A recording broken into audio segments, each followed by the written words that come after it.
बिस्मिल्लाहिर्रहमानिर्रहीम। अस्सलामु अलैकुम। लाखों करोड़ों दुरूदो सलाम मोहम्मद मुस्तफ़ा सल्लल्लाहु अलैहि वसल्लम और आले मोहम्मद पर। मैं हूँ उमर दराज गोंदल और आप मेरा यूट्यूब चैनल देख रहे हैं। नाज़रीन, मैं आपको आज इस वीडियो के अंदर ये बताना चाहता हूँ कि आज पहला मौका है 8-9 मार्च को, जब तहरीक अदम एतमाद वज़ीर आज़म के ख़िलाफ़ जमा करवाई गई और रिक्विजिशन आई।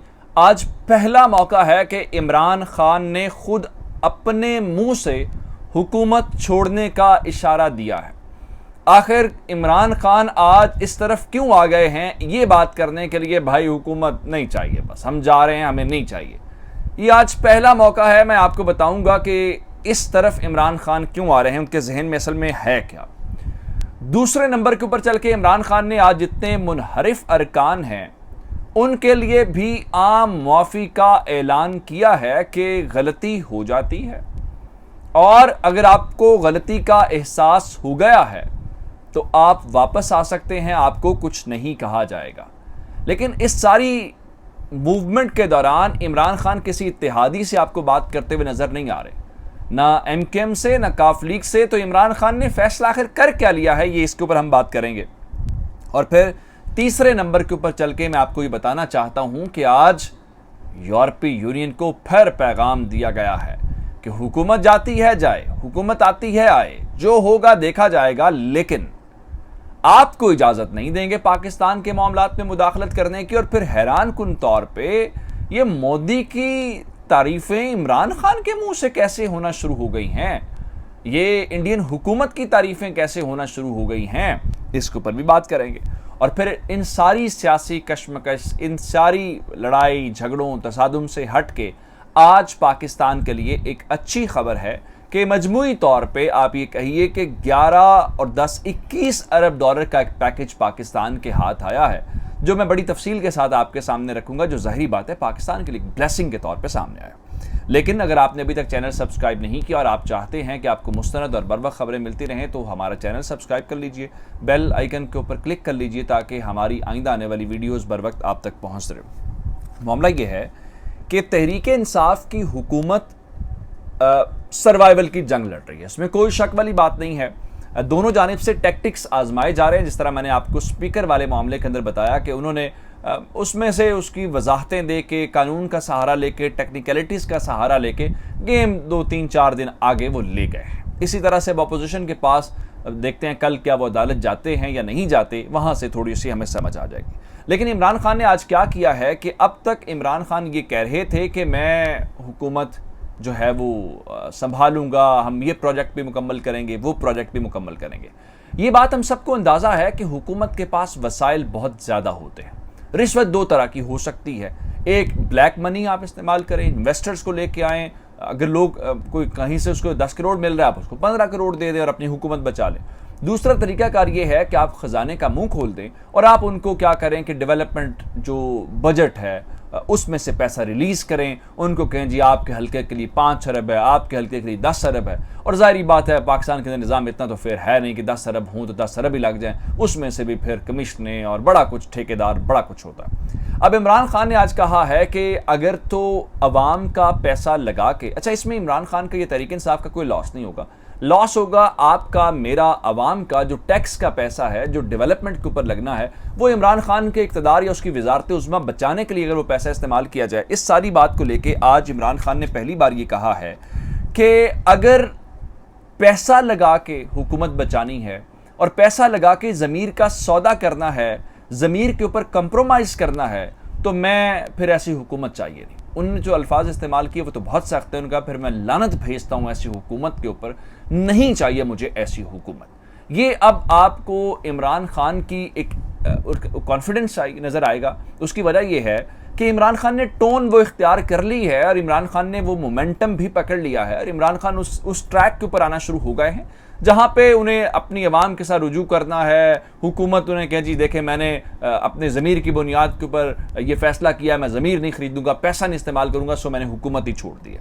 लेकिन दूसरी जानिब इमरान खान ने आज ये बात की कि जो अल्लाह ताला हैं वो बड़े रहमान हैं, वो बड़े रहीम हैं, हम सब इंसानों की गलतियाँ माफ़ कर देते हैं। तो उन्होंने कहा मैं भी तो एक इंसान हूँ, अगर खुदा ताला हमारी गलतियों को माफ़ कर सकते हैं तो हम इंसान दूसरे इंसानों की गलती को माफ़ क्यों नहीं कर सकते। फिर उन्होंने कहा जी जो मुल्क का वज़ीर आज़म होता है तो वो मुल्क के बाप की तरह होता है, तो अगर बाप अपने बच्चों की गलती माफ़ कर सकता है तो मुल्क का वज़ीर आज़म क्यों नहीं माफ़ कर सकता। इसलिए उन्होंने कहा कि जो हमारे अरकान हैं अगर जो इन्होंने गलती की है वो वापस आ जाते हैं अगर उन्हें गलती का एहसास हो जाता है। अब ये ज़ाहिरी बात है अगर मगर की बात चली गई है कि गलती का एहसास कैसे होगा, क्योंकि आप तो कह रहे थे कि उन्होंने पैसे खरीदे हैं, आप तो कह रहे थे कि उन्होंने ज़मीर का जो है वो खरीदा तो बेचा है, तो अब वो कैसे आप इस चीज़ को तय करें गलती का एहसास हो गया। फिर उनको दूसरे तरीके से डराया भी है, उनको डराया ये है कि देखो ये सोशल मीडिया का दौर है, तुम्हारे नाम के साथ ज़मीर फरोश का लकब लग जाएगा, तुम किसी अवामी सतह के ऊपर नहीं जा सकेंगे, तुम्हारे बच्चे तुम्हारे घर वाले कहीं पर जाएंगे उनको लोग बुरा भला कहेंगे। फिर हत्ता कि इस बात तक कहा कि तुम्हारे इस किरदार की वजह से, इस हरकत की वजह से कल कला तुम्हारे बच्चों के लिए मसाइल होंगे। जारी बात है जब लोगों को पता चले इनके पास 2 नंबर पैसा है या नाजायज़ तरीके से पैसा लिया तो तुम्हारे बच्चों की शादियों तक के मसाइल हो जाएंगे। अब ये एक डराने और धमकाने वाली एक सोशल प्रेशर की तरफ बात की है। इसी बुनियाद पर इमरान खान ने आज जब उन्होंने ट्वीट किया था जलसे के मुतालिक तो उन्होंने कहा था कि मैं एक हिस्टोरिक गैदरिंग चाहता हूँ जो पिछले सारे रिकॉर्ड तोड़ दे। अब रिकॉर्ड भी उनके अपने ही टूटने हैं क्योंकि तहरीक इंसाफ ही यहाँ पे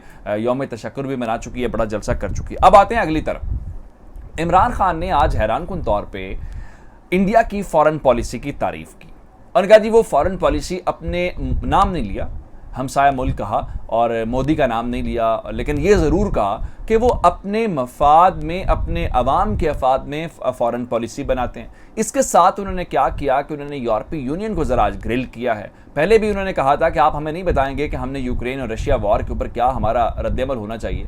आज फिर खुल के कहा, हालांकि उस दिन इमरान खान को कहा गया था कि आप यूरोपीय यूनियन पे ना बोले, लेकिन उन्होंने कहा ये कैसे हो सकता है कि यहाँ पे सफ़ीर बैठ के एलामिया जारी करें, सिफारती प्रोटोकॉल्स की खिलाफ वर्जी करें और मैं खामोश हूँ। उन्होंने कहा जी आप ये चीज़ इंडिया से कर सकते हैं, वहाँ आपकी जान जाती है, तो पाकिस्तान के बारे में आप ये कैसे कर सकते हैं। तो आज एक बार फिर यूरोपीय यूनियन को ग्रिल किया गो कि इसकी पहले मुखालफत हमने सुनी है कि ये नहीं होना चाहिए। अब इस सारी चीज़ को हट के हम बहुत खबरें सुन रहे हैं कि अगर इमरान खान हुकूमत चली भी गई, अपोजिशन की गवर्नमेंट आ भी गई तो उसको गवर्नमेंट को चलने नहीं दिया जाएगा, इमरान खान के पास मेजॉरिटी होगी अपोजिशन के पास, तो एक सख्त गवर्नमेंट जो है उसके लिए क्राइसिस आ जाएगा। तो पाकिस्तान के लिए ओवरऑल अच्छा नहीं है। लेकिन इस सब के बीच में एक अच्छी खबर यह है कि पाकिस्तान का एक रेकोडिक का मंसूबा था और इस रेकोडिक के मंसूबे के अंदर ये 2 कंपनीज का, इंटरनेशनल जो कंपनीज हैं उनका वेंचर था और उस बुनियाद के ऊपर हुआ क्या कि पाकिस्तान की अदालत के एक फैसले की वजह से गड़बड़ हो गई तो वो चली गई अदालत के अंदर। तो अब उनमें से एक कंपनी जो कैनेडियन कंपनी है उसके साथ पाकिस्तान ने कुछ मामला तय किए और पाकिस्तान के ऊपर जनाब $11 अरब का जो एक पेनल्टी है वो थी। अब वो चूँकि दोनों कंपनीज का $5.5 अरब थे, तो जिस कंपनी के साथ पाकिस्तान ने अभी एग्रीमेंट किया है तो वो $5.5 अरब जो दूसरी कंपनी का है वो ये जो कैनेडियन कंपनी है इनके ज़िम्मे होगा। पाकिस्तान अल्हम्दुलिल्लाह उस $10 अरब की जो तलवार हमारे ऊपर लटक रही थी हम उससे निकल आए।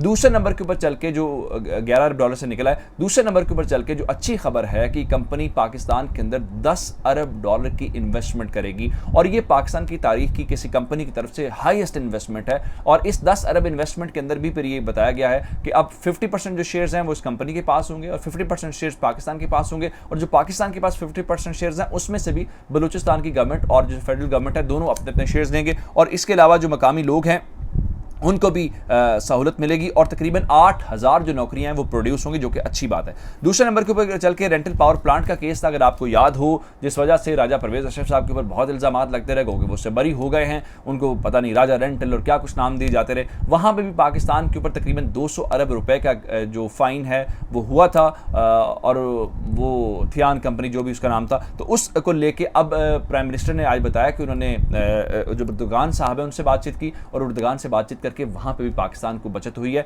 तो अल्हम्दुलिल्लाह ये ओवरऑल एक बड़ा पैकेज है। इन सारी बुरी खबरों, इन सारे क्यास, लड़ाई झगड़ों के दौरान ये एक पाकिस्तान के लिए एक अच्छी खबर है जो आपसे शेयर करना ज़रूरी था। मज़ीद अपडेट्स लेकर आपकी खिदमत में हाजिर होंगे। चैनल सब्सक्राइब कीजिएगा। आपकी समातों का बहुत शुक्रिया। खुदा हाफिज़।